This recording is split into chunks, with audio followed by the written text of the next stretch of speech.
en soldat. Vous êtes mort en soldat.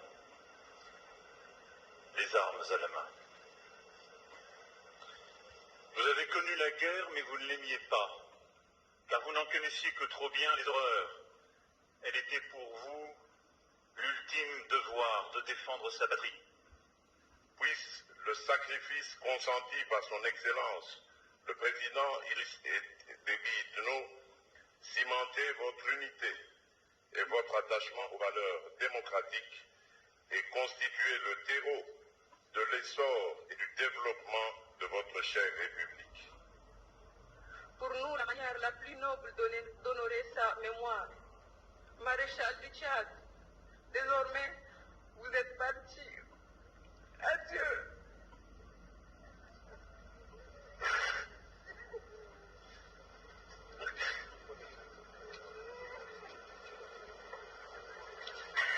Nos yeux vous chercheront dans les cieux. Pour toujours, vous serrez dans nos cœurs. Aidez-nous à ce que la joie demeure. La vie a décidé de votre départ. Et je dois vous dire au revoir. Que personne ne connaîtra cette tragédie que la plupart d'entre nous n'ont même pas imaginé dans le pire de notre rêve, de nos cauchemars. Dans de nombreux combats où qui ont jalonné son parcours exceptionnel de soldat au service de sa chère patrie, il a perdu 7 frères, plusieurs neveux, amis et un nombre incalculable de compagnons que nous, ses enfants, appelons tontons. Et parmi ceux-là, il y a non seulement les Tchadiens. Nous invitons M. Emmanuel Macron, président de la République française, pour son témoignage.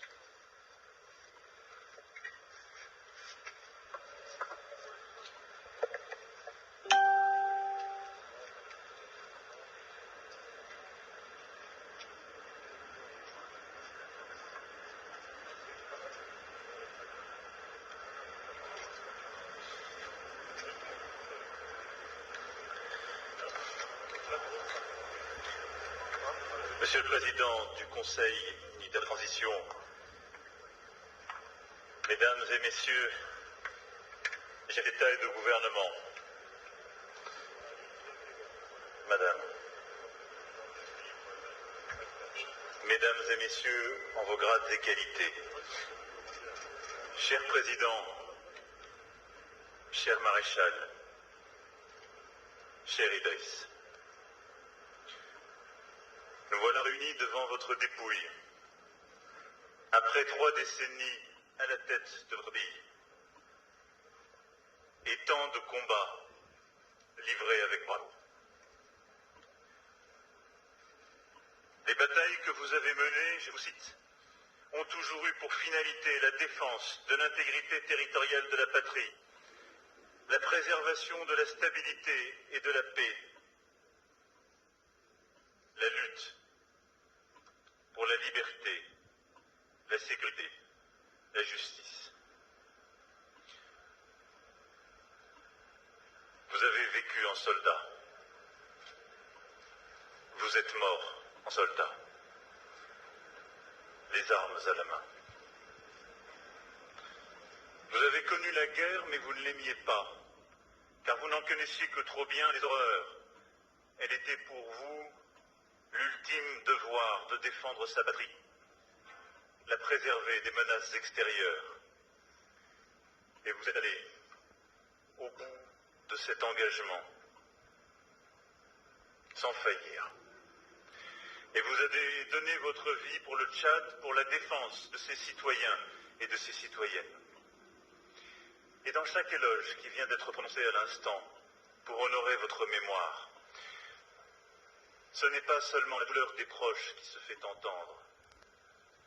Famille, frères d'armes, amis, étreints par la douleur de perdre un être cher, mais l'hommage au chef d'État qui savait défendre au-delà de tout les intérêts de son pays, de son continent, et qui forçait le respect de tous, amis comme ennemis. Aujourd'hui, je partage le deuil d'une nation touchée dans sa chair par le sacrifice de son premier soldat.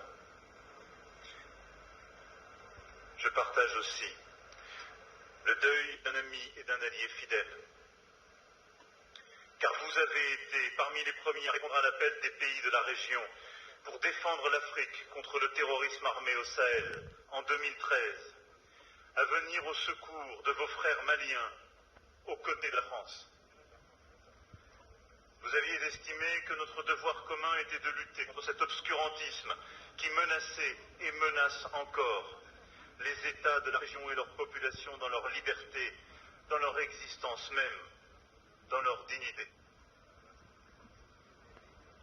Depuis 8 ans, ce sont plusieurs milliers de nos soldats qui luttent âprement, côte à côte, partout dans le Sahel, et je salue ici tous mes frères de la région, contre les groupes djihadistes, et qui payent ensemble le prix du sang versé. Idriss, vous étiez un chef exemplaire et courageux, mais vous saviez aussi la valeur de la diplomatie, de la coopération entre les hommes et les peuples. Vous aviez mis ces convictions au service du continent